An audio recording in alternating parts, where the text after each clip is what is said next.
अक्षय तृतीया चरण दर्शन साल में एक ही बार क्यों?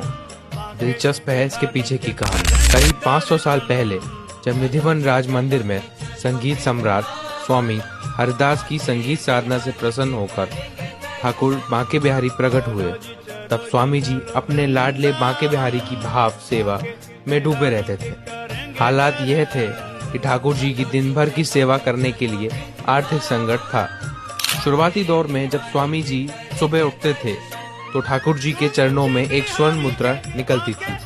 स्वामी जी इसी स्वर्ण मुद्रा से आराध्य बांके बिहारी की सेवा और भोग राग की व्यवस्था संचालित करते थे।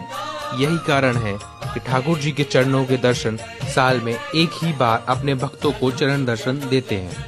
ठाकुर जी के चरणों में अपार खजाना है। मान्यता है कि ठाकुर जी के चरण के विलक्षण दर्शन करने वाले की हर मनोकामना पूर्ण होती है।